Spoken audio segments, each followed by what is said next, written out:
Well, well, well. Well, well, well. What does it mean? What the hell did you just say? What are you doing? Who lives there? Nobody knows. That's my address. Welcome back to the Lemonade Stand. That's my address where I live. It's good to be back. And it's good How is that to be back. We have a number of topics to talk about today. You love Tucker Carlson. I don't. You love him. He's your favorite person. Oh, okay. What would happen if you went to that address? Okay. Oh my God. I don't know whether to give him your address or Tucker's house because you're always because we're always hanging out. Hanging out the there. same space. We have a few things we want to cover today, but the main thing that you have brought together a lovely presentation for is the trial of the century. The trial of the century. And I'm going to make the case as to why this is actually a really big deal and why it is a big trial. And you're giving me a look like you don't think it is. Who is involved? That's a perfect first question, Doug. That's you just You know what's great about this? Okay, I intentionally didn't look into this at all, so I can be the guy who doesn't know about AI, and you get to talk about it, and I get to ask questions. It's not even really an AI story, which is why I am bringing it here. I think it's a human drama story, and a business story. The AI parts we'll get to. I think there is some AI. Yeah. I think AI has a lot of issues. I think I have a good. Thanks for covering this. I have a good synopsis of it. I think because this is about OpenAI. And Elon Musk. Yep. And for those who followed back in the day when OpenAI was first starting, Elon Musk was really upset that Dendy didn't beat the Dota bot that they built. Yep. And it's kind of all hinging around that. That was the article I read. Yes, it all comes back to Dendy. If you can pull us up, Harry. The trial of the century has just begun in Oakland, California, between Elon Musk and Sam Altman. Okay, and they're both there in person, which is rare for billionaires. They usually either don't show up or they don't have to, or if they do, it's very briefly. But they've been there. Sam Altman's been there for all of the days, despite not having to testify yet. So it's been like, because so much is at stake for both of these two men in this trial.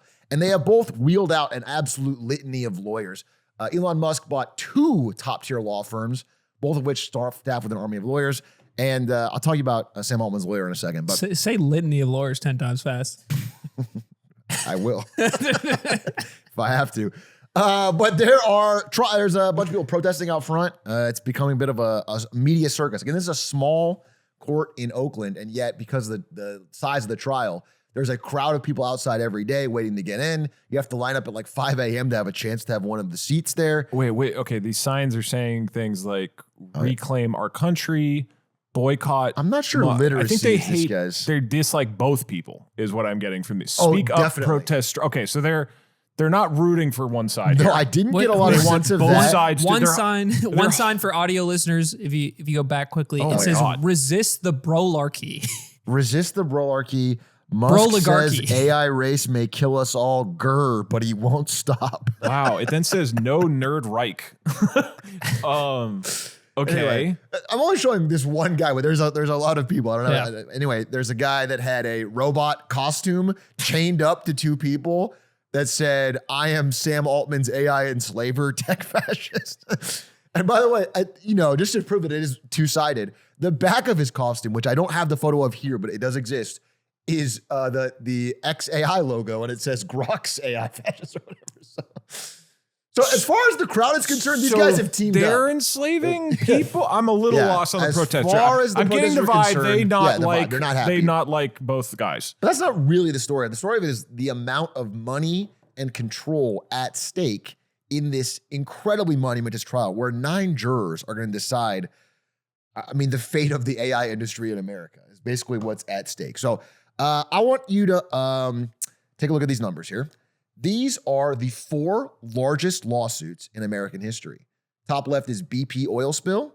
Top right is Bank of America mortgage fraud around the 2008 crisis. Bottom left is the VW Dieselgate, as we know. And then bottom right is Enron scandal. And the number next to them, 20, 16, and 14, and 7, are the billions of dollars that were awarded. Okay? So the largest in American history is a $20 billion award for BP oil spill. Can you guess how much Elon Musk is suing Sam Altman for? That's right, $150 billion. Okay. So, more than every one of the top 10 previous highest lawsuits combined. You know what? I'm realizing one more gap in my legal knowledge. When you sue somebody, can you just say, I want this amount? Can you just pick an amount? Why even stop at 150? Yes. Why even stop there? Why not go higher? That's a very big number, but there's actually even bigger ones that we've invented. You could go higher than that. I guess that's worth saying. Well, I don't know why this number was specifically chosen. I do know that is what he feels he is owed. Okay. Although I think he wants it to go to charity. He personally doesn't need the 150. Oh, because he's a good guy. But he wants that's like 7.5 BP oil spills. That's right. That's a lot. I think that's what the damage was calculated at. He wants to go to charity. I think it's an important point because I think I'm going to set this up here. It seems like Elon Musk's goal with this trial is less about any individual legal claim and more about hurting or damaging Sam Altman. So we'll get into the specifics here, but I think that ties into it. He's not really trying to gain personal wealth from the trial itself, but more from the long-term effects. Going to donate all the money to a charity that gives data centers to towns in need. And these guys used to be friends.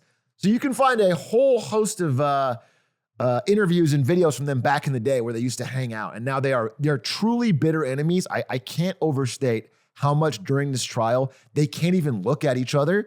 How Elon Musk is both on social media during this whole past week and in the trial, calling him Scam Altman, calling him, saying a lot of terrible things about him. And at one point during the trial, when Elon Musk was berating him, Sam Altman just got up and left and then waited outside for the whole rest of it. He just didn't want to be in the room. So there's a real animosity there, but they used to be friends. And they even created the first, what looks like the first AI generated video. It is a real video, but when you watch it now, it looks AI generated, which is these two guys talking about their favorite video games 10 years ago. I'm looking for a new video game to play. Can you give me a recommendation? Overwatch. I play Overwatch. Yeah, it's Anything great. else? Overwatch is amazing. Overwatch is amazing. Yeah, generally Blizzard does great stuff.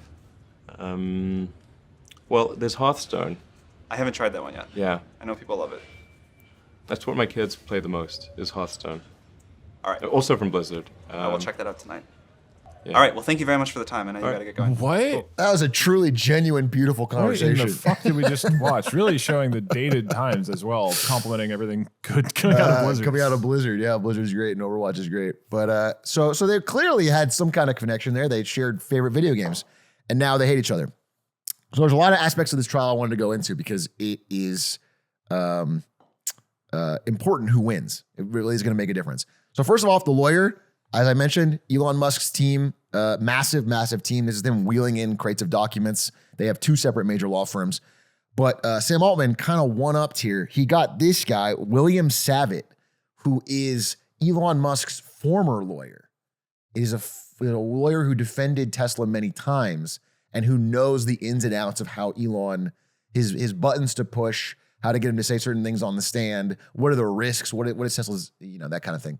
So they got him. He's also the guy who at one point Twitter hired him to make Elon Musk follow through on his attempt to buy them. And that worked. So he's got a track record of victory against it. So maybe 1-0 there. Then the jury. So the problem with the jury, the first part of this trial was that they couldn't get a jury because a vast majority of the people in Oakland referred to Elon Musk as, quote, greedy or, quote, a piece of garbage. And there was a person who had to be dismissed because their job was harmed by Doge's things. And so a lot of jurors got struck. Eventually, the judge had to say the reality is that people don't like him. Many people don't like him. That does not mean Americans can't have integrity for the judicial process. So they kind of had to move on. Like at some point, they could not get, because he's such a famous figure. Yeah. They were looking to find 9 jurors who didn't really know of him or had a neutral opinion. But everyone has an opinion on Elon Musk just because of the nature of his celebrity and size. So it became a bit of a trouble. Then we got to the testimony. So Elon Musk had to testify. He did 7 hours of testimony over 3 days. And I'm going to give you the two sides here. And by the way, you can take either side. They both have some good and some bad.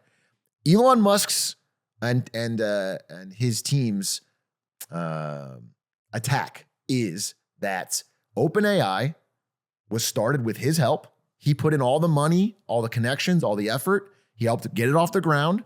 And then they scammed him by saying it was going to be a charity. And now it's a for-profit organization. And that he wanted to do it for the benefit of humanity.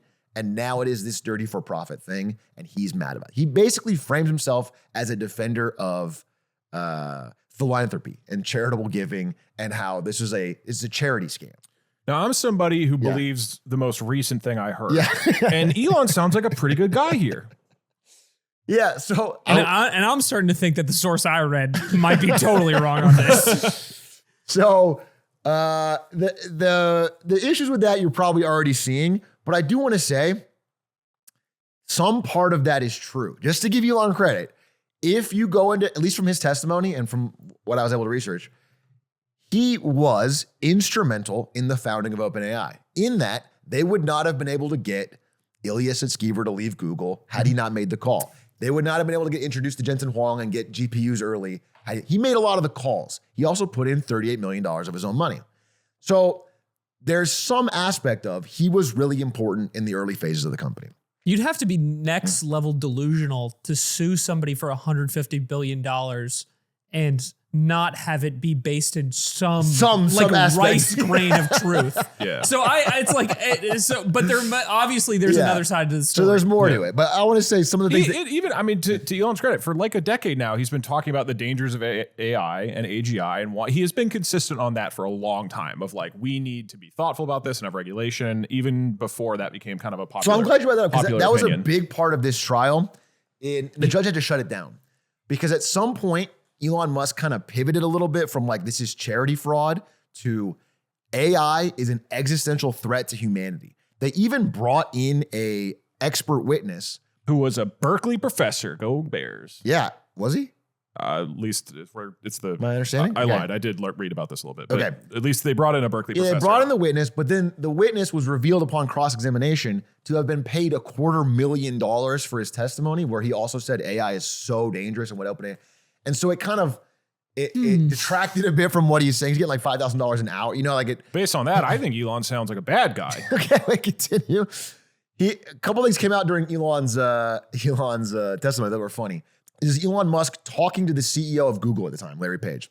He said, "What if AI wipes out all humans?" And then Larry Page said, "That would be fine so long as artificial intelligence survives." I said, "That was insane. That's just crazy." And then Larry Page called me a speciesist because I care about humans more than AI. The only reason OpenAI exists is because Larry Page called me a speciesist. What is the opposite of Google? An open source nonprofit. So he made the case that he started OpenAI, and he co-founded it, was because of to get back at Larry Page for his insane beliefs about AI. So that was part of it. However, this line of thought isn't really falsifiable. The idea that AI is going to wipe us all out and this is existentially important, that it's a profit or non-profit, doesn't really factor into a business case. Like, we're discussing legal, who owns it, all that. Additionally, and the defense brought this up, they were like, hey, it is a little bit hypocritical for you as the owner of a massive for-profit AI company to be making the case that AI can't be in the hands of for-profit or it will wipe out humanity. That was my next question. That was actually my next question is, has it come up at all that it came up a lot. It came up a lot, and the judge even had to say something about it. It was like, it is so blatantly hypocritical to be making billions of dollars and putting it into AI at the same time as you're like, it can't be for profit. So Elon Musk's part was as what you expect. Then Greg Brockman, president of OpenAI, came out and did a testimony just yesterday. And there was a lot out of that. By the way, if you're watching the poly market odds of who will win this trial as it's happening, which what an insane you have to do in 2026. Why is that? Anyway, continue. What's interesting is, as every person is defending their side, their chance of winning goes down. So Elon Musk, at the end of his testimony, had like a 13% chance of winning.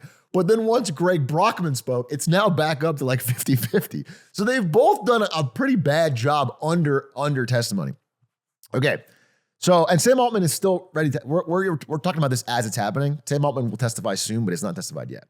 So Greg Brockman comes out and he talks about the real key point of this dispute is the year 2017, which is where OpenAI had done the Dendy stuff. They'd done the Dota 2. They're getting off the ground. But Elon Musk looked at them and said, we're losing to Google. This thing's a flop. And according to Greg Brockman, he said, we need to be for profit. That's what we have to do. Like, we need to convert this company into for profit. And I think I should be the majority shareholder. That was his idea. And he said the reason he had to do this is because I need $80 billion so I can colonize Mars and build a city. And so that's why you guys need to give me the majority stake of OpenAI as we make it a for-profit company. Now, obviously, that puts a knife a little bit in the this is all for charity, this is all for good kind of let me just underscore this. Yeah. So the company that Elon helps co-found and recruits for, after, I forget what, a couple years, I forget exactly the founding date, Elon suggests turning it into a for-profit company. Yes. And now, 8 years later, the trial is about the fact that it turned into a for-profit company and that he feels he got scammed because of that. Yes. Cool. And if I'm a guy who believes the most recent thing he's heard, this is taking a whole 180. But, okay, Aiden, Greg Brockman. Do not put a compressor on that butt. Oh, Full volume. Actually, turn that up 10 dB. Anybody who's watching this on a second monitor, they're going to bring it back to first, okay? I want to include the quotes here. Musk wanted OpenAI to change corporate structure. He wanted to become OpenAI's leader. He deserved a majority stake because of his business experience, and he intended to use that stake to build a self-sustaining city on Mars. Okay, that was the thing. It looks kind of bad for Elon. However, they also got Greg Brockman's diary in Discovery of what he was writing during this dispute. And he said in his diary, I can't see us turning this for profit. They were planning in secret to cut Musk out because of his action. Basically, the idea was, you can find a lot of like text messages in Discovery. Elon Musk got real pushy about going for profit and he wanted to be controlled. And then they decided among themselves, he's got the right idea with going for profit, but we don't want to do it with him. They decided to cut him out of the picture because he's clearly being very demanding. And so he writes this down. I can't see us turning into for-profit without a very nasty fight. And his story will correctly be that we weren't honest with him in the end about still wanting to do the for-profit just without him. And that is a damning piece of evidence. Like, we weren't honest with a co-founder who's put money in the company, and we did want to go for profit without him. So this kind of swung things a little bit. Additionally, when they tell Elon Musk that he's out of the company, like they want to do it without him, Brockman says, Musk, I thought he was literally going to hit me. I truly thought he was going to physically attack me. Apparently, he was so angry that no one wanted for him to have majority equity. He stormed out of the meeting and then said, I will withhold funding, which he has done. He has not funded since then. So they did offer, after all this fighting, an equal equity split where they'd all get an equal amount, and Musk rejected this. He said, you guys are great, but I could start another AI company tomorrow. One tweet is all it takes. So after that, it feels like he had opportunity. He really just wanted to force it his way, and they went the other way. Now, technically, it's also worth saying, you've mentioned this before, OpenAI is still technically a nonprofit. Nice. I'm back on they're still technically a nonprofit that owns a for-profit company. But listen, everyone that comes out, every text message that comes out of this thing, the judge was very, very clear that there be no social media during this. The idea is like, do you want it to turn to a circus? Like, there's an aspect of these trials that are so public of like, let's make it a PR war. Yeah. And both sides apparently have hired PR divisions to help kind of control the narrative. Yeah. So you see a lot of stuff on social media trying to paint one side or the other as bad. And so she had to give a gag order to Elon Musk because he was tweeting so often so many terrible things about Greg Stockman and Scam Altman, who were trying to get rich. So that happened. And then right before the trial started, Elon Musk texted them personally and said, by the end of this week, you and Sam will be the most hated men in America. And they responded by taking that public in the trial. They did Discovery and showed it. And the judge was very furious. And so, I don't know. Again, the sense seems to be from the Elon side that he wants revenge more than he wants a charity outcome for this. And he filed this lawsuit in 2024, right? And then this is the trial happening now. Yes. Okay. It's been a long time coming, and the animosity is only brewed. But I want to explain what I think might be happening here. So, and why this is such a big deal, because as we're saying, it's a 48% chance, a coin flip right now. If Elon Musk wins this and OpenAI loses, the result would be that OpenAI would have to quite possibly give all the money they got from Microsoft back, which they don't have. It's billions of dollars. They would have to make their product open source in some way. So the proprietary OpenAI product, which, by the way, Elon Musk admitted to gasps in the courtroom that he has distilled for Grok. As in, Grok stole OpenAI training data, or trained off of, trained off of OpenAI, and the courtroom gasped. So obviously the judge pointed this out. There's a bit of a conflict of interest in that you're asking clearly a competitor of yours that you're already trying to distill knowledge from to make their proprietary product open source. Mm-hmm. But I want to bring up a different point and why Elon Musk, despite, I think the odds are quite close now, but prior to this trial, and according to legal experts that I was reading, his chances of winning are really low. Just they kind of dotted their I's and crossed their T's on getting the nonprofit thing with Microsoft. So I don't think he have a good chance of winning. However, here's a reason why he might want to do this anyway. So these are the 10 largest IPOs in history, but the biggest one is Saudi Aramco. When a company goes public, it lists its shareholders for public purchase. Saudi Aramco, $25 billion. It's the state oil company, right? Biggest one ever. Great business. Great business. Good fundamentals. Great fundamentals. It actually does have good fundamentals. Brings in a ton of cash every year. They have big plans for this canal. Does some of it end up doing things like live golf? Yeah. Sure. Who does get a little money out there? But okay, these are the biggest ever in human history. These are the biggest IPOs. And the biggest IPO last year in 2025 was $6 billion, just to get a scale. This year in 2026, 3 big companies are planning to IPO. And SpaceX is going to IPO at $1.5 trillion. It's going to be by far, if it goes through, the largest IPO ever done by a factor of any. It's bigger than the next 10 combined. At the same time, OpenAI wants to go public at like $900 billion. And Anthropic wants to go public at like $950 billion. And there's a real concern that the market cannot stomach all 3 of these at once. They won't all 3 be able to get the supply of liquidity they need from the market. And so there's actually a major advantage to being first. And so if you can tie up your opponent in any sort of legal battle that makes their IPO delayed or slow down or have to push it back a little bit, there's a material massive advantage. Like the first one to go public is likely going to do very well. The ones afterwards may, in fact, do worse. And so I think that is Elon Musk's deeper motive here. As to whether or not Sam Altman and Greg Brockman lied to him, they probably did. Like there's 2 sides to it. So I don't know. You've read part of it. I don't know if you have any more thoughts that you want to give in, but that's where we're at now. There's weeks more of this trial to go. But in the end of the day, if the 9 jurors favor Elon Musk, then one of the biggest AI companies in the world is going to basically implode. And it'll be a huge win for Elon Musk's business interests. Yeah. And Anthropic. I mean, if I'm giving, like, from what you have explained, the synopsis is Elon is actually just mad that he was cut out of the for-profit version of OpenAI a long time ago. Yep. He didn't actually care about it being turned into a for-profit company at all. He actually wanted it to be for-profit.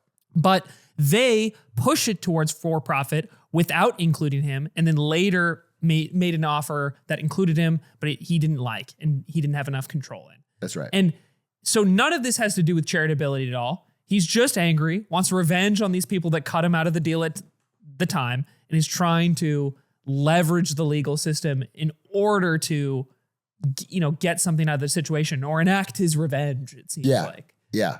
And both parties are not really in the clear, which is unsurprising. It's unsurprising. And I do think at least for these three guys, I think Ilya, again, I don't know too much about him, but he comes off looking like the only guy that cares about even AI or like research at all. Yeah.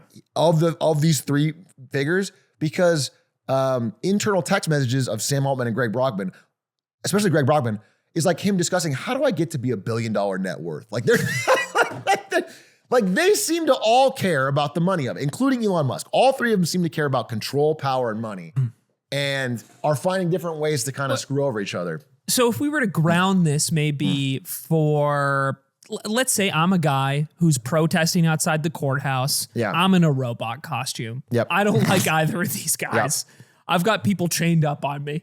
Yeah. And I'm on the fuck AI as a whole train. Sure. You know, is there even a side to really like root for here? Because there's a winner and a loser, and it's like I don't think there's anything. There's nothing for that person to really be excited about. No, I don't think so. If you're on a fuck AI as a whole train, I mean, one of these two very rich AI dominant men is going to come out with an advantage. Yeah. I would say realistically, yeah, I don't.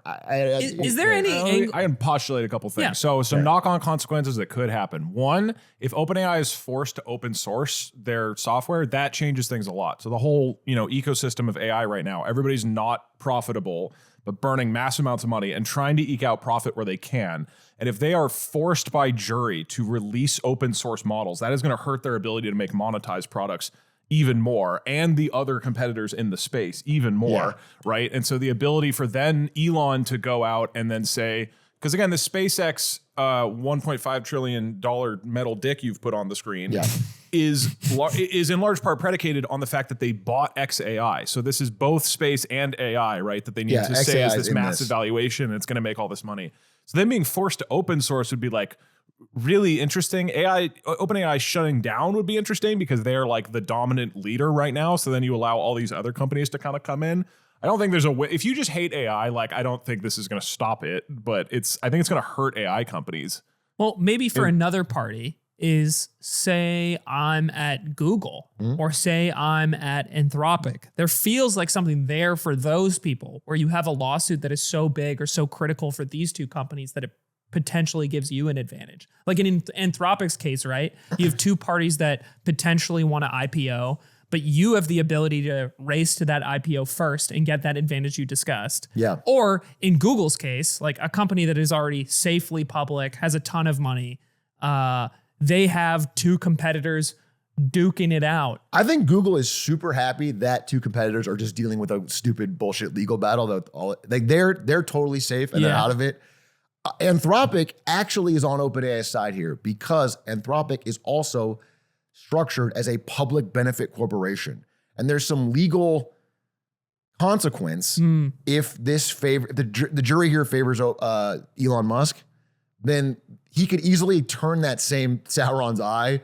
He also hates Anthropic. He talks shit about them all the time as well. Like he could easily find a way to lead that continuing down their path. So, well, hold on. Public benefit corporation is not the same as nonprofit, though. No, it's not. It's not the same. However, at least from the legal experts I was reading, the idea is that they have clearly, public benefit corporation is supposed to be. It's basically you have the mission of a nonprofit and then the goal of give shareholders value, and you are legally obligated to do both. Right. Yeah. And the idea is that you can make the case that they have not fulfilled their legal obligation, especially if it's under the terms. Like, a lot of this trial was spent being like, AI is going or could kill everyone, wipe everyone out. It needs to be in nonprofit hands focusing on that mission. Yeah. Unless it's from Grok. XAI and SpaceX. Unless it's Grok. Yeah, that is, by the way, that guy he's a UC Berkeley professor, Stuart Russell, who was paid $5,000 an hour to go in and basically just talked how dangerous AI is. Yeah. It's like not helpful, I don't think. No, it wasn't helpful at all. And so that line of thought got kind of destroyed. They kind of pivoted mid-trial into the more of the charity scam thing. And yeah, I don't know. It's just a very interesting battle of wills. And again, they both have paid, and this is true, they both have paid PR firms. So like a lot of what you're seeing on social media is like paid stuff trying to paint one side or the other as, I got $10,000 checks from both of them. It's tough. Well, Lemonade Stand's been getting a lot in the inbox lately. Yeah. And if I'm taking Elon Musk at face value, Larry Page has a blood boy in the basement. Also, I mean, Larry Page does come out looking like a fucking psycho, though. I gotta be honest with you. The idea that its species is to care, if that's a real quote, that's crazy. Larry Page has got blood boy. That's great. A blood boy would be better than cares this. about robot. He cares about the ethical treatment of AI. Jesus, dude, saying that in 2016 or something is insane to me. Oh wait, okay. Something I don't know about. I have more to say about it, but I don't have slides, so I'm trying. Yeah. Wait, just with OpenAI. So if Elon wins, there's all these obvious benefits. Yeah. What is? You maybe know this better. Is OpenAI get anything from this other than holy shit, Elon is off our back? If they win, they're back to the position of, oh my God, we need to come up with $500 billion in the next year. OpenAI is a defendant, so they don't get anything. They are just going to survive. So they go back to, can we survive this insanity we're in? They go back to like Elon has nothing to lose here, really. No, that's the power of our legal system when you're incredibly wealthy. They're both. The real winners of this trial are the lawyers who are getting paid absurd amounts of money in mass to do, this bullshit work for billionaires who are fighting each other. I'm trying to think of any other text messages that came out that were particularly salacious. There was definitely some stuff. I put it all in slides. But while you're thinking about that, I got two fun tidbits about this as well. The judge is, I believe, Yvonne Gonzalez Rogers, right? Yep. This is the same judge who's presided over the Epic versus Apple case. Ooh, yeah, so she's the one who's been like dealing with that and like chiding Apple and saying, you guys clearly are flagrantly ignoring my order. So she's badass. She's done some like very high tech, high profile tech court cases. Definitely. I'm just to go off that. In this trial, she's been kind of universally praised because it's been a circus. There's so much pressure, so much on it. And she has been super consistent about sticking to the rules, sticking to procedure, not letting anyone fucking dominate the conversation or take things off subject. And to do the gag order on social media. It's very hard to get billionaires to shut up and take it seriously, and she's done it. She's not like treated them special. So I've been impressed. Second fun anecdote. I mentioned that on a Patreon episode we did that I had this long conversation with a guy who worked at SpaceX from 2014 until I think it was like 4 years, right? And like worked on the space, like actual launches and whatnot, helped design rockets and satellites. Super cool. So he worked with Elon, including directly at times, but SpaceX early days. And one of the things that he told me was that if you were going into a meeting with Elon, one of the things you would do before the meeting is check what is Tesla's stock price right now, because that would dictate his mood going into the meeting. And he would be either very angry and snappy or in a really great mood if it's doing well right then. So there are like people who've worked literally with him over the last decade or two saying the stock price of his companies really does affect. And so it gives credence to that idea of like, this could just be about juicing SpaceX for this unbelievable IPO. Well, again, I want to set the context for Elon Musk's position in the AI race right now. Grok is a distant fourth. Have you seen the hot anime women on Twitter? What are you talking about? Despite how incredible that feature is, Grok has been dumping just as much money as almost everybody else, but they're not seeing the market share gain. So like Gemini has been really growing. OpenAI growing, but losing share, but still growing. Grok has been flat. So it's like he's spending just as much money, but not seeing the results. And it would really, really help him and SpaceX and this big IPO were competitors to be kneecapped in some way. And I do think he's using the legal system as a way to do that. I don't think he genuinely wants the charitable outcome of OpenAI. It doesn't make sense when you run a for-profit company. It doesn't make sense. Now, if we sat down in Elon Musk one-on-one and asked him about his principles.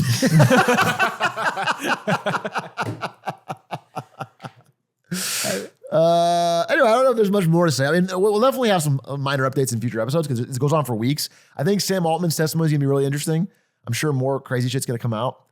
You can watch this live on YouTube right now. I was listening to some this morning, except it's only audio, no video. Yeah, it's audio only. And it's not very high quality. So if you're trying to get in on that. And also they just fit in an insane amount of boring stuff. I mean, I was reading the summary from a reporter who's in the room and she kept typing Z because there's like parts where even the jury, she said, are like looking exhausted, falling asleep because there's just so much document reading, so much like.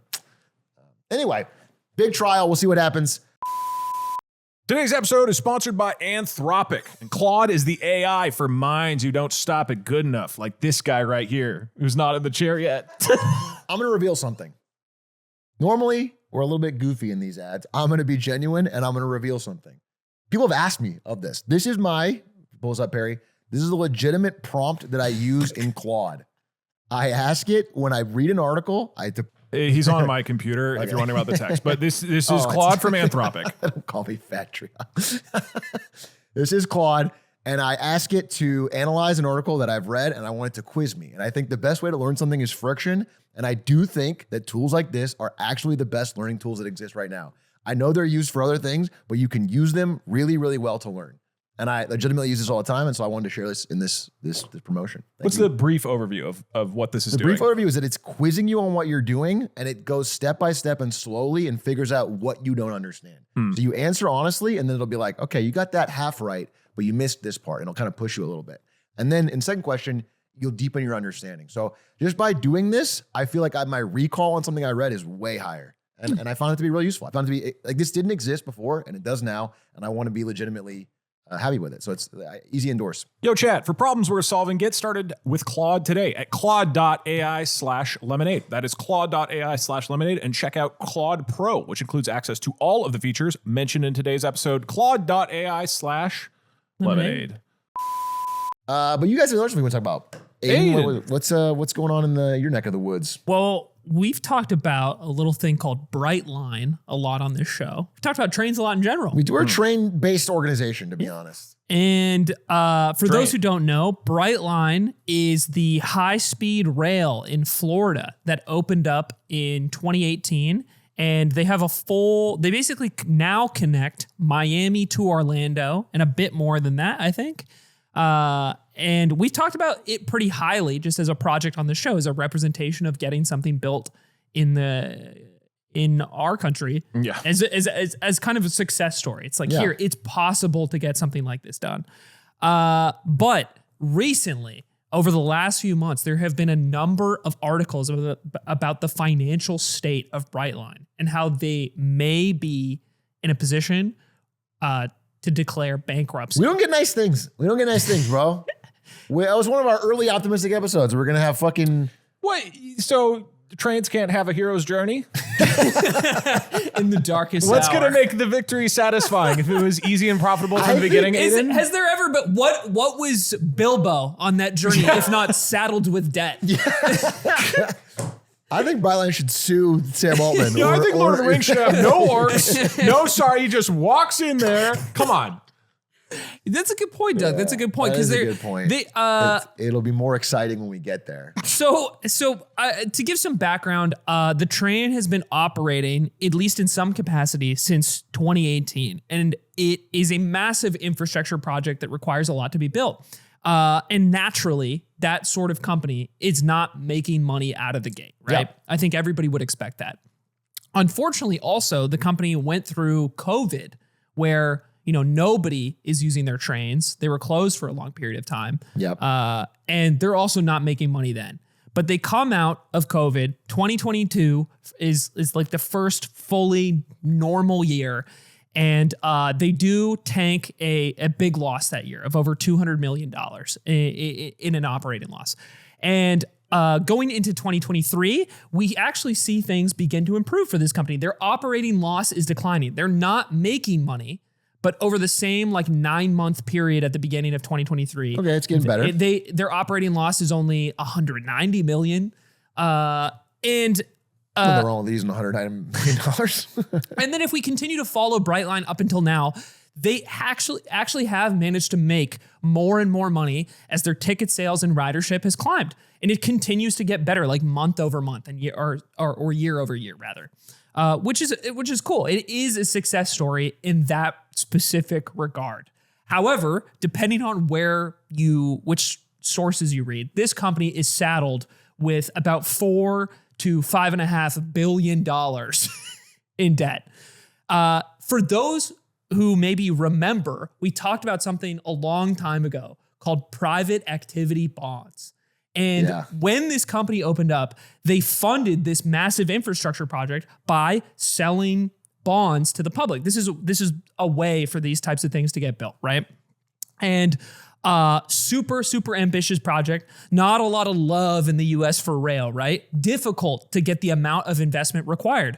So what happens? The government steps in and is like, we'll give you guys private activity bonds. Basically, the government, like a municipal government or a state government, slaps a little stamp and says, these bonds you issue, Brightline, the interest that you'll owe the bondholders will be tax-free. Yep. And this helps motivate people to invest in a project like this. And the government is down to forego the tax revenue on that interest because it's up for a public good. But this train being finished is going to be something that benefits society broadly. And private activity bonds get used to build things like sections of highway or bridges. They're intentionally used often for like public infrastructure projects.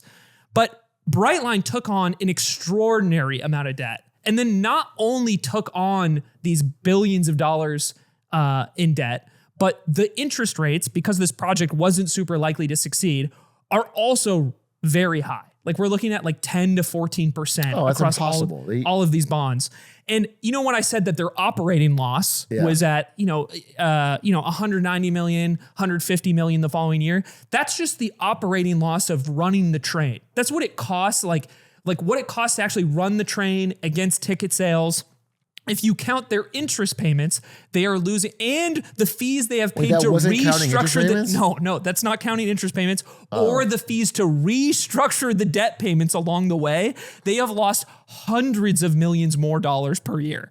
That doesn't make any sense. The number I saw is the most recent 2025 operating loss was 127 million total.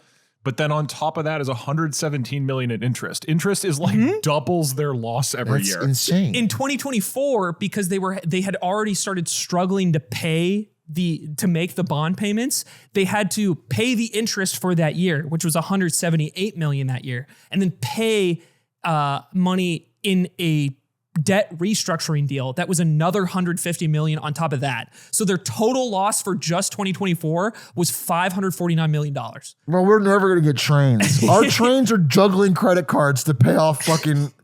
They can't even pay employees. Like if the train itself is operating at $100 million loss. And now... Could they just raise the debt ceiling? And get more money. The Democrats won't let him. And the Dems won't let him. The Dems won't let him. Chuck Schumer's blocking it. And the Fed chair at Brightline said he's going to start printing more Brightline bucks. Who's going to buy these anymore? They have to be the Brightline bucks. The only way those weren't real. But Brightline bonds. How do they keep issuing them? So they're not okay. So here's the issue: this is the market around these bonds has clearly completely lost faith in the company's ability to pay them, because the bonds are now trading at like 28 to 33 cents on the dollar, which is insane. It's going bankrupt. And also I think it was Moody's lowered the quality of the bonds from like BBB to CCC. And then Brightline requested that they remove the rating and said, you guys haven't given us enough time to respond to the ratings change. Please remove it entirely. It's always a good look. And they've already in 2026. When the health inspector letter is covered up. Did they try the strats of saying C's get degrees? Yeah, that could work. Apparently in 2026, they have already skipped interest payments on one set of the bonds earlier in this year, which is the second postponed payment on these bonds. And they're only allowed to defer interest payments 3 times before violating the terms of the loan. Oof. So it's 2 strikes of the default. 3. They're going to default. And you guys want to buy a train? We can get in on we can like pick those this up for fishing cheap, boats. bro. Like a fishing boats. Guys, we need a few more patrons this month. That's the next Patreon goal? We run the lemonade stand train? So we get and we buy Brightline out. It's already yellow colored. Do you know, is this gonna stop the train going from LA to Vegas? Almost so certainly. I do. Okay. It looks like it won't. So the reason being is that Brightline West is a completely siloed company. Let's go from the Florida project, and that's good because it's famously easy to build in California. We'll be good. So funny. That's so funny. And if we were being optimistic about Brightline West, which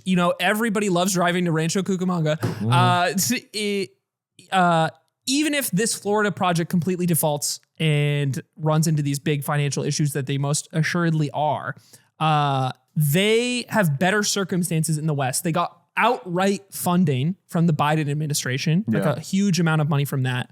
And it's a like higher traffic, more tourist demand route than what they've built in Florida. Like there's more precedent for the demand that they'll be fulfilling.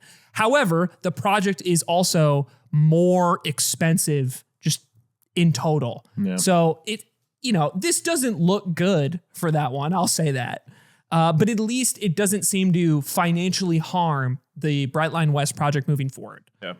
But what's happening, you might ask, what happens to the trains in Florida? And apparently Brightline has been trying to get investors, like the bondholders, to do a debt for equity swap for months. And they cannot get the bondholders to do it.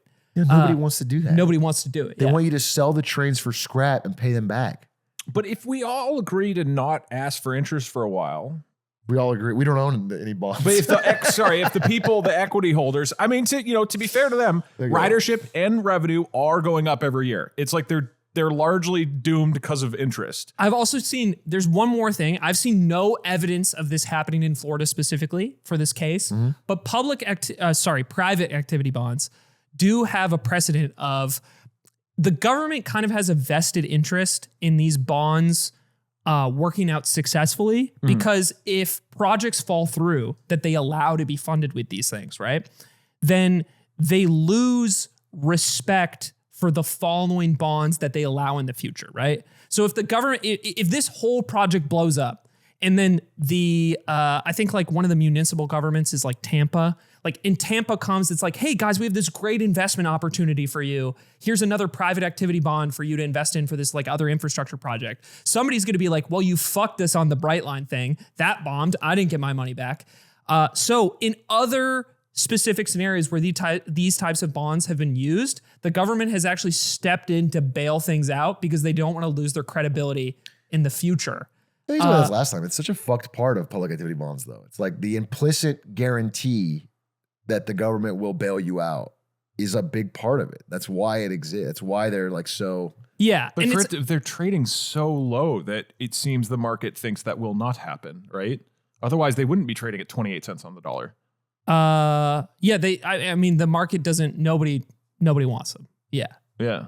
But that would it indicate seems very expensive to bail out. I mean, is Tampa even got the money? That's the thing. Is like I think at this scale, like when I looked at the other example of how this this other infrastructure project, which was like a highway, was bailed out, it was way less money than this. Yeah, and it was in a different state. So I don't think I've literally read nothing that implies that there is going to be a bailout in this specific situation. So they're unable to get that swap. The hope is that if they are forced into bankruptcy and the debt were to be restructured, then ownership would change, the trains would continue operating under whatever new ownership there is, and then probably all expansion efforts and the idea of this like Florida line becoming much bigger, which is what Brightline is working on now, is probably over. But the existing train would continue operating in some capacity under new ownership. So it's kind of a bummer story, honestly, because I think 3 years ago, Brightline was this very promising thing. And, here's rail getting built in the US. Yeah. It's high quality. People are using it. But even if they were meeting their projections in like ridership and growth, they still would not be making enough money to get over the amount of debt that they have. Yeah. So kind of a bit of a bummer story, but I thought a really good follow-up considering how much we talked about this last year. It'll be so sad if like the one train project we get in America just Brightline West. bombs. Don't worry about that. Brightline West, just as a reminder for people who didn't listen to the episode like a year ago, is going from LA to Vegas. Massive, massive popular route. That's a great spot for a train, except it doesn't go all the way into Los Angeles. It goes to Rancho Cucamonga, which is like saying you have a train to New York City, but you just have to drive to Philadelphia to get to the train. Yeah. Like it's and the good thing about Vegas, at least, is that it's getting cheaper and more accessible to the every person than ever. Yeah, everyone loves Vegas right now. Another hilarious thing, Perry, if you pulled this up, I met a person who is from Florida in Japan randomly and asked him about Brightline. And he was like, oh yeah, that's the train that kills all those people. I'm like, what? So you can go to brightlinekillcount.com and there's detailed statistics of how many people have been run over by the train because Floridians don't have any concept of trains, apparently. They have, so it's 205 people have been killed by the train. So wild. They have a map so where sad, where all of the deaths have happened. And then not only that, you can look at these like detailed statistics because Florida releases everything. Bro, this and is it's awful. like it's like mostly old people. Like there's a lot of Florida retirees who are like just parking their car on the train tracks or something. So I don't think that has helped. No, I mean, this isn't helping the vibes for sure. You know what? To be fair, it sounds like they have a money losing business where they kill old people in Florida with trains. yeah, well, you got to spend money to make money. And then also, you do we have know to spend money to make right, exactly. And do we know maybe other trains kill a lot more people? All right, maybe I was trying to see how many die in Japan. Tokyo subways. I think actually, it's that's less. for a more depressing Dude, reason. I think yeah, I mean, it's suicides, obviously, but I actually don't think accidents are very high in Japan. I'm trying to find out the exact number. yeah, it's very different. They had at most 22 accidents per year, and I'm not sure whether they're fatal or not. You know, this is a tangential story, but it reminds. Have you guys heard about GameStop trying to buy eBay? Yeah.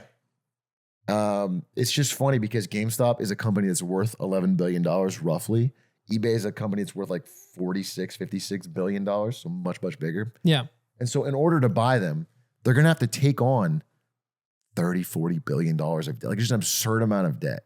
And so the interest payments are going to be so gargantuan, which means eBay is going to have to be run so much better by the GameStop guys that they're going to make so much more money to overcome that. Like, it's staggering to me. Maybe this is a fucking dumb question, but I'm gonna own up to it. How is that allowed? Why isn't eBay buying GameStop?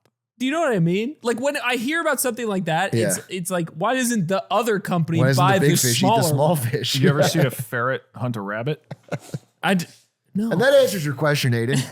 I mean, anyone can buy anyone if they can get the money. Yeah, I guess that's the idea. And a bank is willing to loan you the money because they think they can get it back somehow, whether or not they take over your business and scrap it. They should do private activity bonds for that one. That doesn't make any sense. No, you don't understand. Guy and drops it in every Get a real conversation. private activity bonds vibe from this. From guy Boss who's Baby. only read about private activity bonds. This is a classic pad situation. You forgot. I'm guy who hangs on to the last thing he heard. Yeah. now. I know. We're all there. Yeah. You know what none of this is going to do, Aiden? What? Help us have more kids. But Doug has multiple ways people are getting around that problem. Yep. Yeah. Doug is pregnant. Doug's pregnant. That's where we're going. Actually, okay, I forgot to mention to you guys. I want to do a quick story because this one, we missed this, but I figure better late than never. We've never missed anything on the show ever, so I disagree. Yeah. So this is just a quick story. Happened in Greece. King Philip of Macedonia absolutely smashed Athens and Thebes at the Battle of Chaeronea. And it's looking like the Mediterranean could completely change from here on out. Yeah. Particularly with his son, Alexander. So we'll keep you guys posted as we learn more. That is something we missed. That sounds intense. Sounds high stakes. I was kind of looking through, have we missed anything? Have we missed anything? That's probably the only thing, though. It's probably. Yeah. We'll keep you posted. Yeah. Lot could potentially come from Yeah. that. Now, this next topic. The fool, he'll never get to Xerxes. Look, you're out of touch. That was 100 years before this. Me pulling up your analysis next episode. I want to start this topic with a bit of a demonstration. Aiden, Okay. this is a serious question. I will offer you $20 to get on the table right now with your girlfriend and get her pregnant. I mean, I'd have to call her. Hesitation? Proof that financial incentives aren't working to get people to have She's children. at work. Right. She has We He can wait. protests, but it's not happening. This week's episode will be 7.5 hours. Yeah. 5 of which is Wow, with you fuck crazy. 7.5 hours. All right. All right, so birth rates, we've talked about a bunch. We don't have to go over the entirety of the birth rate conversation, but what is interesting is some things are changing with what people are doing to try to increase birth rates.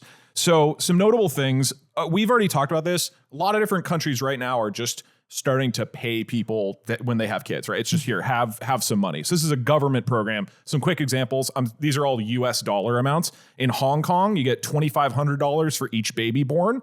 In South Korea, children can get up to $22,000 over 8 years, like plus monthly checks and various other things. In China, you can get $515 per year for each child under 3 years. And of course, all these childcare subsidies. Japan has numbers too. So we've talked about this pretty obvious thing that people are trying, and it is not working, right? And we've discussed this. Yeah. I mean, I've made the point, I think, that like that amount is so small compared to the cost of raising a child and the opportunity cost of like the woman having to leave work. And like $2,000 is... This is on the main app now. People don't know about the hot take. Oh, was it on Patreon? My flaming take on Patreon a while ago. Was that Patreon? It wasn't a main? Well...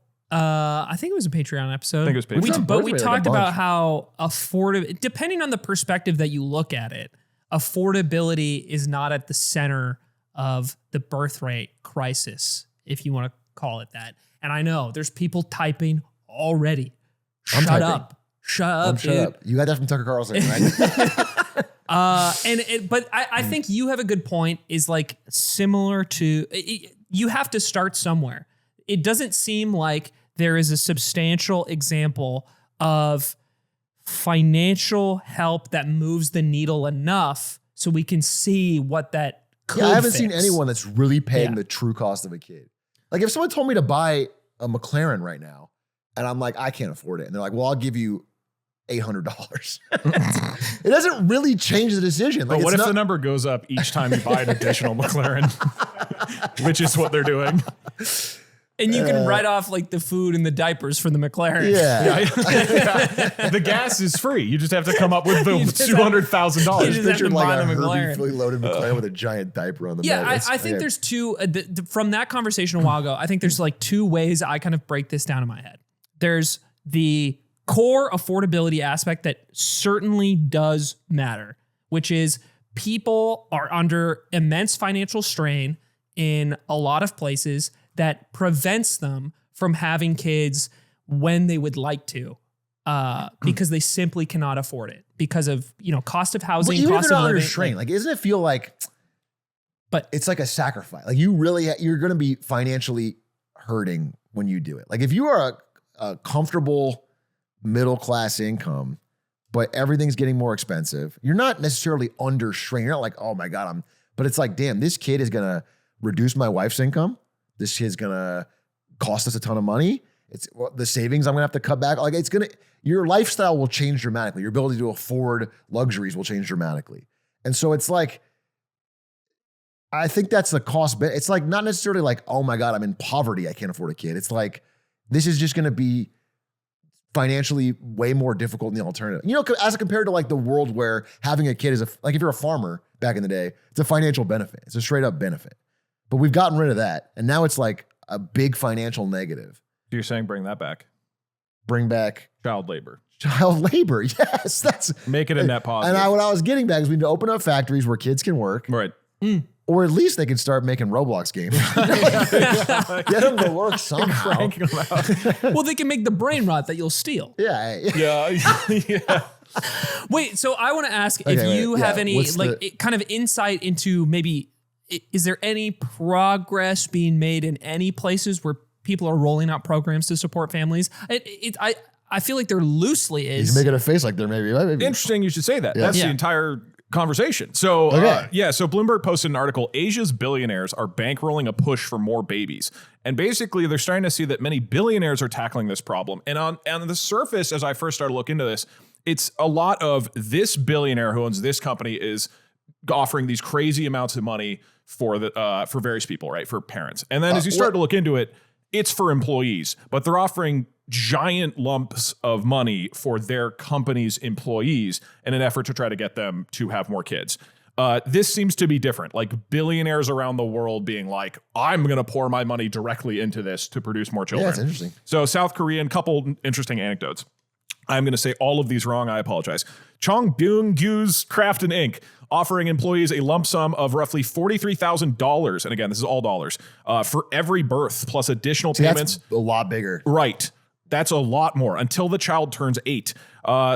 Lee Jung Kyun Byujong. Well, I'm sorry, is that $43,000 a year? No, so it's for the birth and then plus additional payments until they turn 8. Oh wow! So you just get a lump sum of $43,000. Yeah, probably. Yeah. The next one pays $72,000 cash per newborn and has floated plans for tax-free housing for families with 3 children. Again, these are for employees. This is huge amounts of money now. In China, Zhang Jipei, founder of Far East Holding Company, is giving its employees tiered cash rewards for those who have more babies. So you get more giant chunks of money that increase with each kid you have, going from 210,000 won for third child to 280,000 for fifth. They're prioritizing hiring graduates who promise to have large families. And his quote is, "What our company is doing is akin to watering the pond to raise fish," which I thought was very poetic and strange. I wonder if, because one of the things we had heard about and learned a little about while we were there was China's pivot on this from the government side. Yeah. The messaging, going from this era of the one-child policy to a very hardcore public message about please have more children. Local officials calling single women in their districts or areas about having children. I wonder what level that's like tied to in China specifically. Any results from this? Or like this is new and basically one of the things now happening. So we've seen for a few years, I think what's particularly notable about this is the difference in scale. Like you called it out, $43,000 is a crazy amount of money compared to China giving you $500 for having a kid, right? These are not even close. One of those is like, you could hire a nanny to help for an entire year. It's a life-changing amount of money. Right, that is a huge thing. And so that's what was highlighted by this Bloomberg article, and there's a number of different examples. I had hoped that it would be a little more like billionaires are now contributing to each child that is born. It seems to be more about their employees, and then they just drop these giant sums. But it's just an interesting change that seems to be coupled with the government changes. And then there's a different version, which is happening in America right now. So I know what you're talking about. Which is Elon Musk, who's been helping by having as many kids as possible personally. That's a billionaire who's really been contributing. That's been swinging the needle substantially, we'll say. Okay. And I believe you guys want to have kids at some point. Yes. And I assume it's going to be a couple dozen? Yeah, probably 24. Okay. We're shooting for 8. That'll help a lot. Oh, but you're taking them out to a different country. You're going to hurt our numbers. Fleeing. Unbelievable. All right. So you and I need to have far more than that. We need to have at least 8 more. Right. Okay. So this is interesting. You pay me 70 racks per kid? Bro, you don't even have a credit card. You don't even get credit card points. What are we talking about? I don't get credit card points, so I need kid points. No, they can sell you. It goes right to your PayPal. You don't need a credit card. I can create a self-sustaining streamer ecosystem where they watch my stream and I get the ad revenue. Yeah, it's like the farmers of old. Yeah, when the farmers used to have kids. I'm turning out kids. They become my viewers. They type cool messages to make other people think, oh, this they're is like, a sick I want to community. subscribe. Yeah. And I'm getting 70 racks per. A farm-to-table bot farm. Oh my God. And they're making Roblox games for me that I'm playing. But you're playing the Roblox. It's all internal.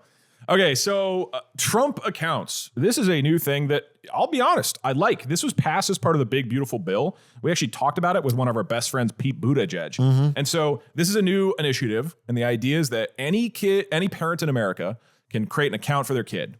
And that account is going to be managed by institutional investors investing money into private companies across America with essentially 0% management fee. And so you as a parent can create this account for your kid. And if your kid is born anywhere from 2025 through 2028, we have already budgeted this in the big, beautiful bill. The federal government is going to add $1,000 into your account. And then the idea is hopefully other family members or friends or philanthropies or employees will also contribute to this.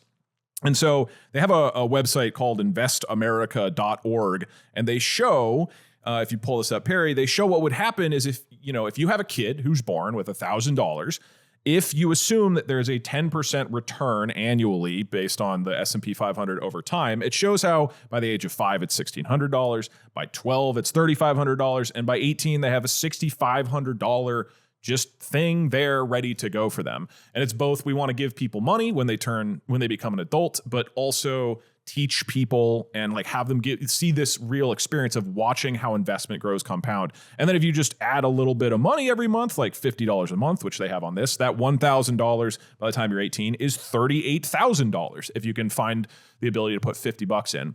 So this is assuming in the bottom right corner. Yes. Assume 10.5%. Assumes a hypothetical 10.5% annual return, which is true of the S&P over time, I believe. But it's definitely true in the last like 10 years. Certainly the last 10, but I believe that's like a 50-year average, something like that. Yeah. So assumes a lot. But what's interesting about this is that a bunch of billionaires have signed on to invest into this. So a notable one is Michael Dell, the founder of Dell, who has committed $6.5 billion into this program and said he's going to try to add to like 30 million kids, add $250 into this account. Ray Dalio came out and said he's going to contribute to this for Connecticut kids and try to give $250 to a bunch of them. And Scott Bessent, the Secretary of Treasury, what I think is so interesting about this is he's really pitching this as like, hey, billionaires, big rich people, you don't want to give money to the government, right?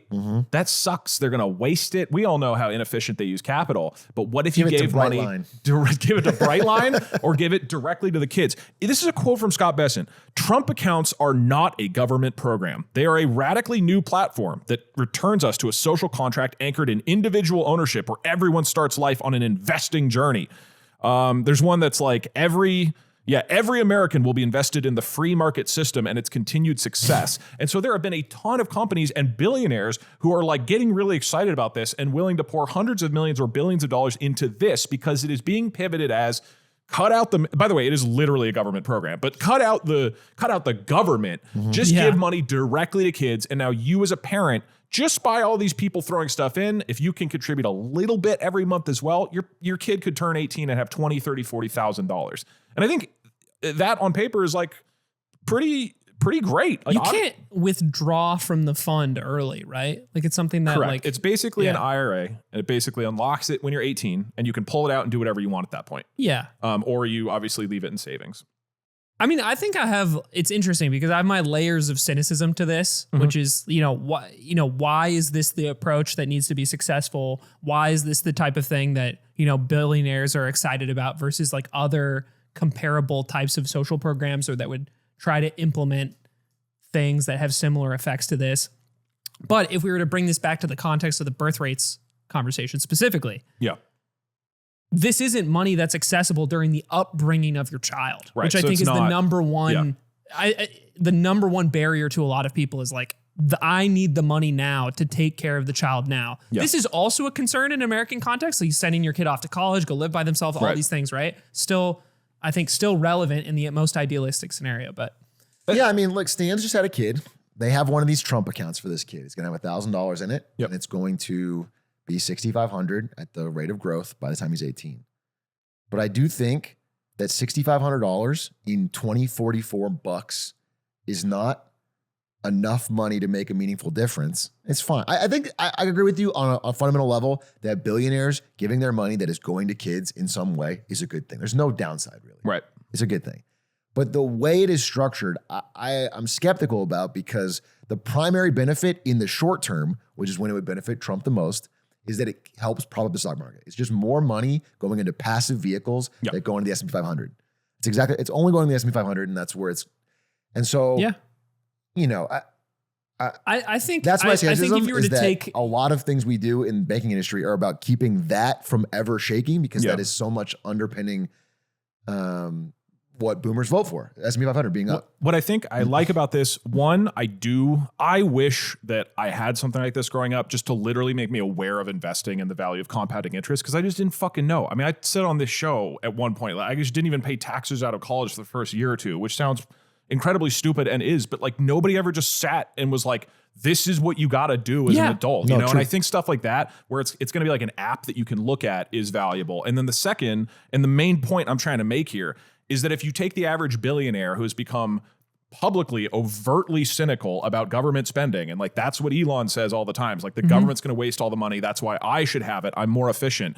This program seems to be perfectly catered to be like, hey, billionaires, this is a good use of your money. And it's this really strange way to convince a particular type of like hyper capitalist to be like, that's where I should put my money. And it's just going to kids. So I think that's particularly interesting here. It's like a marketing tactic to make them all feel good. And the dumbest fucking part is that legally it is called Trump accounts. That's not a nickname. Yeah. It is called the Trump account. No, I looked into this back when Michael Dell got up on stage with Trump and announced he's putting a couple billion in. I really tried to look for the angles. And I do agree with you that like at the end of the day, the billions came out of his account and it's going to kids. Yeah. So that's a good thing. I can't argue with that.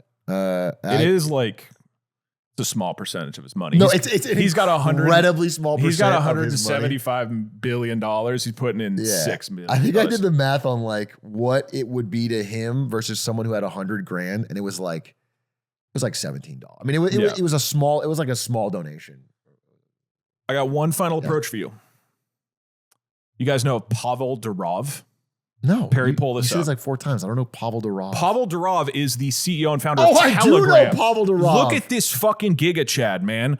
He's the Telegram guy got insanely shredded, right? Yeah, okay. Wait, isn't he in jail? No, he's not in jail. He was captured, right? He was arrested in Paris in 2024, but he was released. They released him? Yeah, they released him. He's back in Dubai, where his country. So the whole thing at Telegram, the whole thing is it's a messaging app that's super secure, so terrorists are really, really down to use it. It is worth a lot of money and they make a lot of money. So this guy's worth $14 billion. Pavel Durov, what's his strategy, you say? How can you get the birth rate to increase? Dude, with pecs like that? That's right. Tell me. You donate sperm over 15 years and allow anybody to use it. This is a real website where you can go get Pavel's donated sperm and get impregnated. PavelSperm.net, bro. And so he now has over 100 children around the world. Not only that, ladies and gentlemen, he announced very recently that in his will, he has said that his fortune will be evenly divided amongst all of his heirs. Wow. So every single woman who goes and has a child with his sperm gets part of the fortune for their child. This is how you increase child birth rates, dude. This is it. Audio listeners, Elon, I'm the looking balls at in your court, dude. I'm looking at a title that a website that literally says free IVF with Pavel Durov's donated sperm, He and then it pays. explains He pays for you to get impregnated. like you're buying an iPhone. So I don't know if you can see this down here. I sent a message. How much money does it cost to get his cum? I want some, and they haven't replied. So I will keep you guys posted on this. You put your email as atrioc@lemonadestand.com. That's not my. No, that's my email. What? Oh, I didn't tell you about this. Sorry, I've been talking to some people. I've been hearing some strange things from people getting emails. So from three me. very different tactics or you going could on in the send world. the sperm. Okay, you really do need to be careful. At some point, if we want to start making a difference, the three of us, we pool together a barrel or two of Lemonade stand. Lemonade stand cum. Wow. And then we'll figure out the steps from there. Okay. This is something good will happen. It's a real lottery ticket when you. It's funny because people love loot boxes, Atrioc. It's like a loot box of. Oh, I got a special DougDoug child. Look at how tall he is. It's got. He's so lanky. And then you get Atrioc's fortune. Yeah, I have to give you my. Dude, you know what's gotta suck, by the way? Pavel specifically said his 6 legal children that he's had with women he's in relationships with. So he has 6 of those and like literally 100 from donated sperm. Yeah. He said they're all treated equally. He doesn't want his legal children to have any advantage. So all of them get an equal split of the fortune. Isn't that dope? So funny. That is wild. Dude, the text says, from our clinic, you can undergo IVF for free using Pavel Durov's sperm, one of the most famous and successful entrepreneurs of our time. Isn't that sick? You like market yourself and be like, don't you want me? There's got to be some psychological underpinning of like a Genghis Khan. Like you want to populate the. Isn't this an Elon thing too? Yeah, Elon do the same thing. Well, Elon doesn't just put his sperm out for free and say, I'll pay you to get pregnant. He doesn't do that. But in the trial, just one more. That was one of the texts that came out. Was I forget their name, Siobhan something, but she's one of the board members of OpenAI who ended up having twins from Elon. Really? Yeah. Oh my God. Okay. He got her pregnant, but she says in the trial, we're platonic. We've never had sex. He just paid for my IVF with his sperm. That is so. This is like a. So he's doing it on a small scale. I would argue Elon's doing it the old-fashioned way. Would you? Pavel's doing it with technology.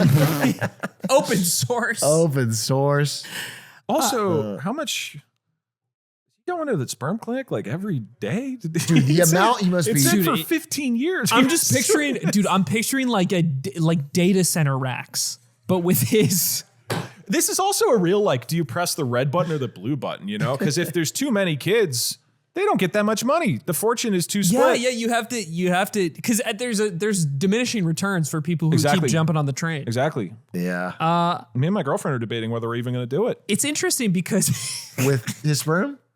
Yeah. Yeah. I mean, weigh the options. Plus, you know, there is a bit of the fortune you get.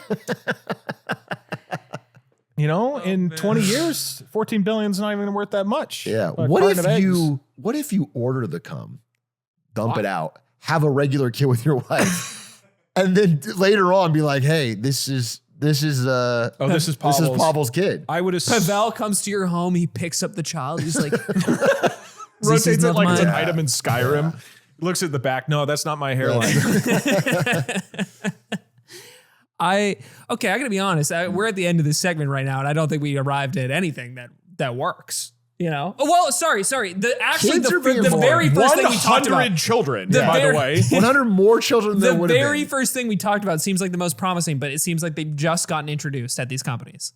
Yes. So, yes. And that is also based off of the volunteer effort of like a couple billionaires being willing to spend that amount of money. Yeah. On I wonder what the legal not making any claims is. that this is fixing anything. No. I don't think so. If you're a corporation and you will give $70,000 to someone to have a kid and then they work somewhere else, do you claw that back? What's the legal? I don't know. Presumably you get rights to all of their lineage. Yeah. You have to name the kid Delta Airlines. Yeah.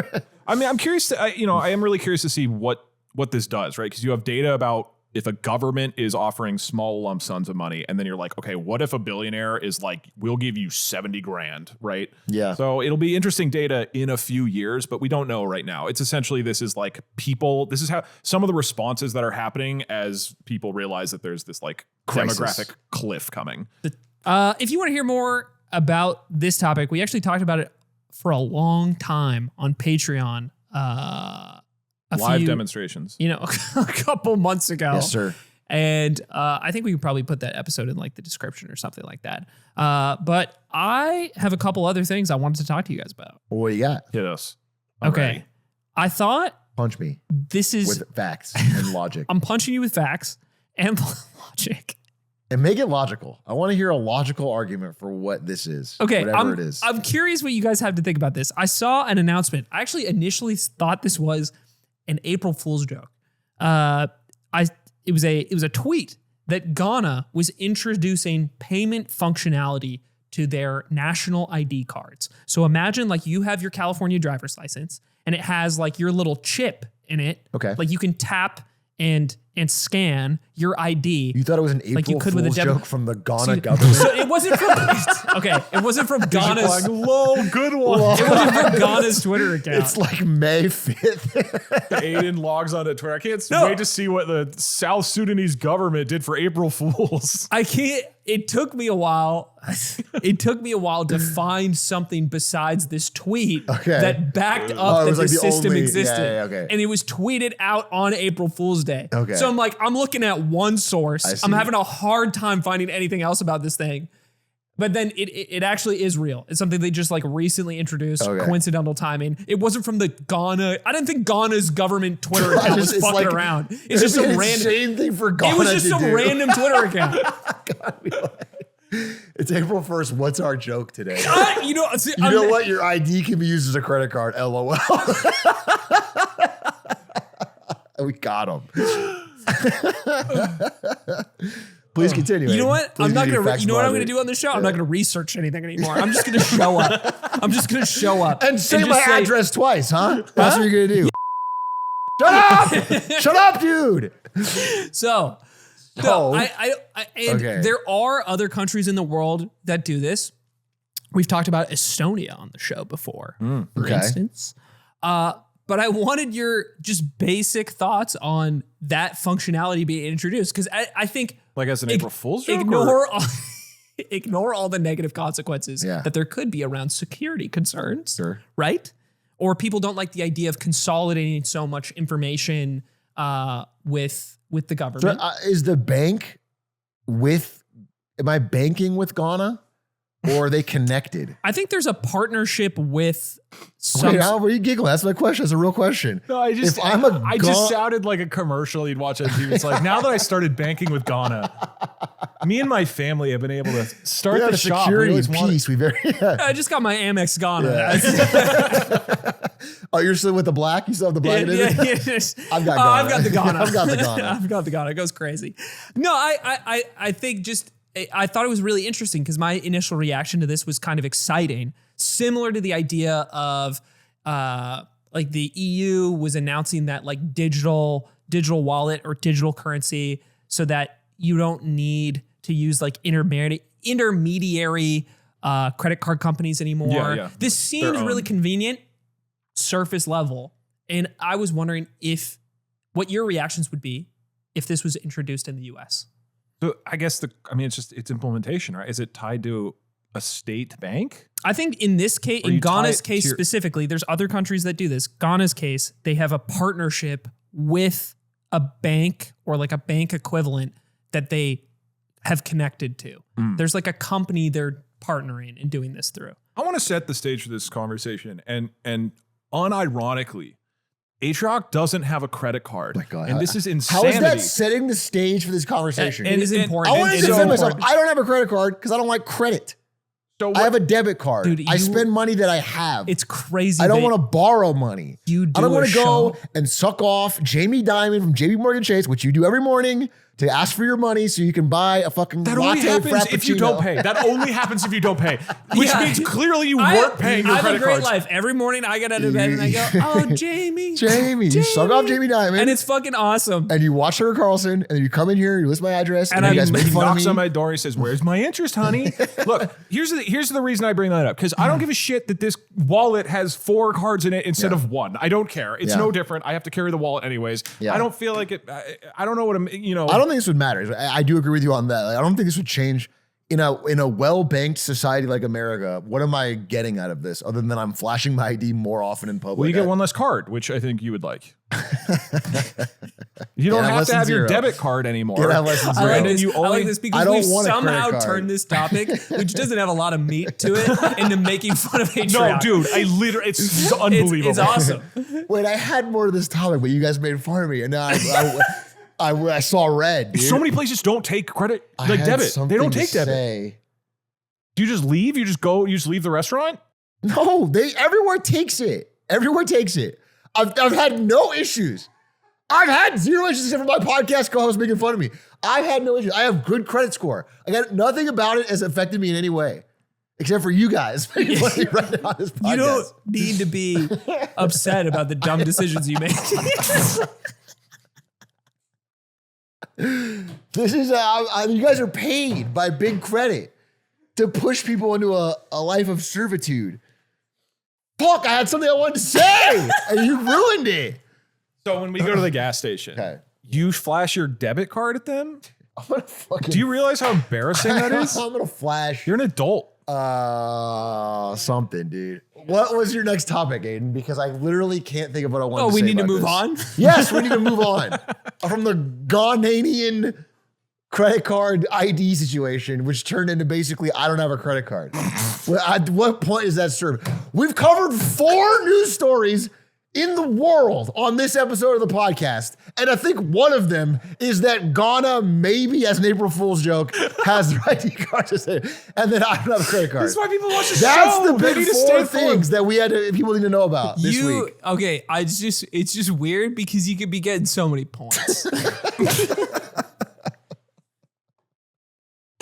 You leaving a lot of points on the table. Leaving a lot of points on the table. I gotta know about this H-Dog. Okay. The other thing I wanted to talk about was a myth story from China that we I almost can't believe we didn't talk about this because it actually came up a bunch, and it's the idea of the 12345 hotline. Yep. So in China, you can dial 12345 on your phone and immediately connect with an on-call, like government employed staff to lodge any complaint that you could imagine. Literally, you see like damage at a park or a safety issue in your neighborhood or any problem you could imagine in society, you can call 12345 and hello, Xi Jinping? My dipshit co-hosts are bullying me. Is there anything you can do about that? I know it's not in your jurisdiction, but I would really appreciate if you could send a nuclear missile to Aiden Calvin's house. Oh, yeah. Well, actually, if you say my address. If you're a real friend, you could say my address. Sign up for a credit card, you could buy a bodyguard, Atrioc.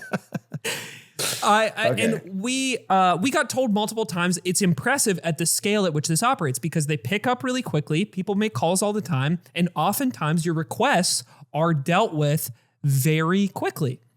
And there was actually an example that popped up on Instagram that Stefik, who went on the trip with us, sent of surprisingly a foreigner living in China making the call in English and then basically laying out a mixture of like, I think it was park benches and us previously like swing set for children in an area that children climbed on. It was really beat up and broken and no longer safe for kids to use.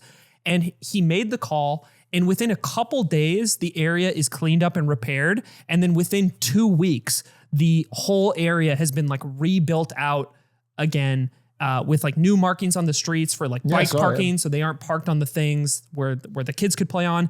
And it's this really interesting example of like public service that I don't really even have a comparison point for. Like, because multiple people said, you can use this at basically any time for anything. And they're, and people's requests actually are dealt with super, super quickly. Another example that the person we spoke with at the university program said was somebody you can, like, for example, you can call in and be like, there's a lot of flies at this public bench. There's a lot of flies right now. It seems to be, they must be hatching right now. And then they come in and like clean it all up within a day. Like things that you just wouldn't think of as like, oh, you can just ask your government to do a thing. It's just anything. And they do it within a day. Yeah, I wonder how they deal with abuse. Because I'm thinking if we did that right now, the calls you'd get, some of them would be so stupid. And I wonder what you do about it. You just ignore it or do you, I don't know. Yeah, I don't think, they didn't suggest that literally every single thing is, not everybody's complaint is valid or perfect. Right. And they're dealing with everything. You can assume that they're getting a similar amount of shitty calls. Yeah, that's what I'm assuming. So I'm just wondering how they do it. But they have an apparatus. Like that somehow, there's no like weight on these phone calls. And no matter where you live in the country, there's like a reasonable response time, which was the impressive part, the logistics of it. Yeah, I just thought that was like a fun thing to share because it came up so much and we didn't get to talk about it at all. Yeah, it was cool. Dude, another example that I'm blank.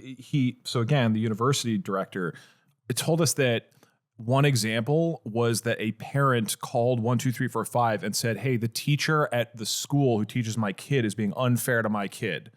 And that person was disciplined. Like you can call about schools and stuff. And so, I mean, it's obviously only like a product that is only possible when you have extreme connection and like decision-making ability on every level of everything. Right. Yeah. Whereas for us, it's like, hey, this bench is fucked up. That needs to be a whole, I mean, I don't know the specifics, but presumably like a city council meeting or whatever to decide how that's budgeted and who does it and who's contracted and in reviews and everything else. And they just have none of that. Just everybody, yeah, you can just act. You can just immediately go make things happen. And so that is definitely one of the examples that is truly like, man, if you do have central government and you pull it off really well, that is nice. That's fucking nice. That's interesting. I'll read more about it. I wonder. I don't think there's any downsides. No, I've only heard good things. No I'm always skeptical, but I want to know. It does seem cool, especially in that video that Civic sent. Yeah. We have. I remember the thing I want to say though. One more thing before we go. Okay. About it was about the cards. Okay. But it was a tangential point, and it's not funny. It's serious. I have a question I want to ask you. All right. You said that are going to tie their bank to their ID, right? You're making such a face right now. And I want to ask legitimately, because I thought about this. I legitimately want a social media platform where your ID is tied to it and required. And I wonder if you guys would want that or think it's lame. I'm not saying it's the only one, but I would like to be able to log onto a platform where everybody has their government name and you have to have an ID to sign up and it's 100% pure human beings. No bots, no.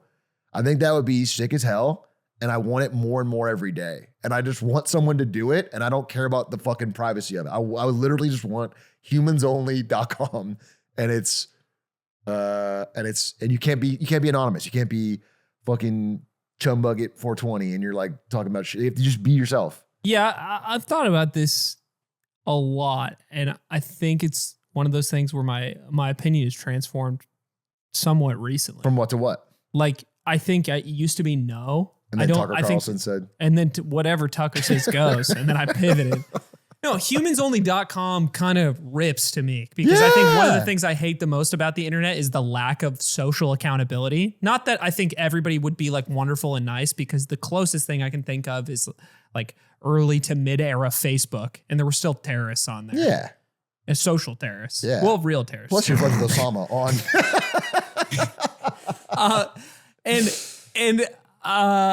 And to me, the trade-off of the security aspect is worth it because it's like, I'm not fooling myself. Like I've already compromised that in so many other ways in my life. I'm not going to pretend like I'm not already giving Facebook this knows what time I take a shit. They know every fucking thing about me from millions of data points. And I'd rather have a social media platform where I'm like, I'm on humans only. Yeah. Bro, if you're not on humans only, I do not take your opinion seriously. You're not a human.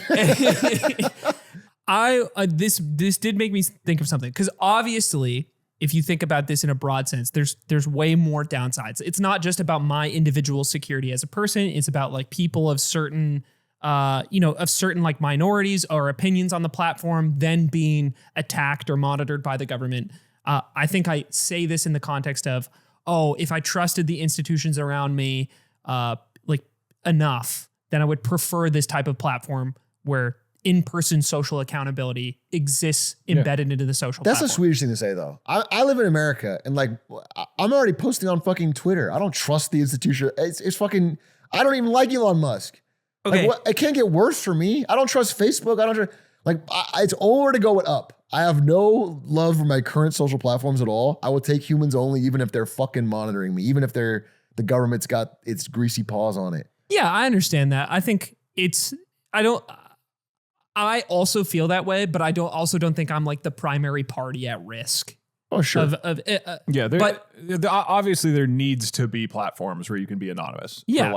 But this type of platform existing, I think the note I actually wanted to end this on was an interesting story. I forget his name. I think he used to work at Vox's YouTube channel. And he did this little investigation into these Tinder accounts that are going on right now, where like the profile photos will be filled with like a really handsome guy in his like late 30s, early 40s. But then the last picture will be somebody else, typically like an Asian man, embedded into like a painting or photo or like bobblehead. And it's weird because you're looking at like, this like European supermodel in the first 5 photos. And then it's just this like really distorted AI photo that has somebody's human face embedded into it. And he's like, why does this exist? Why is this type of account on Tinder everywhere? And when I ask other people who use it, they also have talked about this type of account existing. And it's because of Tinder's photo recognition to verify your profile. So when you upload your photos to Tinder, in order to get the little verified badge on the platform, which people use to like make sure they're interacting with real human beings. Yeah. You upload a photo, say of yourself, and then you do the face scan thing in your phone, and then it does like an AI matchup to make sure that your submitted photo matches up with your face scan that you submitted to verify you. But the thing is, it only needs one photo to match up with the face scan. So what scammers are doing is they borrow a bunch of photos from like a really hot guy's Instagram profile, right? Build out the profile, take a photo of themselves, and then embed it into like a weird picture of like a painting or bobblehead. And that's enough to get past the approval censor. Crazy. And then they have a verified profile that they try to like scam people through on Tinder. And I'm not saying that obviously your stipulation has, in the hypothetical world where we have humansonly.com, the censor works really, really well. Yeah. But this is an example of how people and like are already overcoming these types of verification services to like abuse them and scam people. And I worry that like, no matter how far we go, there's always a way to like start bending the rules and putting bots on it. I just thought that was super compelling. Shout outs to, I feel so bad for not remembering his name, but it was a great video. That's really interesting. I had not heard of that. I mean, I do think that like having your social security number and fucking ID would help limit that in the kind of way where like this is so much a random example, but I've been trying to sign up for a Chinese Warcraft account so I can watch replays, and you literally need a phone number and you can't do it. And it's like, I have money and time and I can't do it. Yeah. So I can imagine Humans Only having at least that level of friction to where somebody who wants to do it can do it. Shout outs to Humans Start Only. the Humans Only. Humans I would Only. love Humans Only. No, all right, guys. Great. We covered basically all the news in the world this week, I think. We got it all. All the news. The most important ones. Cover Greece, cover Ghana. There's if you look for a place with a lot of humans. It just doesn't make any sense. He says he doesn't want credit card debt, but you just set Thank it to you guys so autopay. much for watching You just Limited set it to Stand. That's autopay. the Am I end of our crazy? show. He If you want has another money. hour of This me is a literally totally murdering my co-host. You can find it on the Patreon. It doesn't make any bonus sense. hour on Pay. Patreon. Patreon.com/. There's automatic He has so payment. many We'll be back points. this time It's next no week. Thank you so much for different. watching. Goodbye.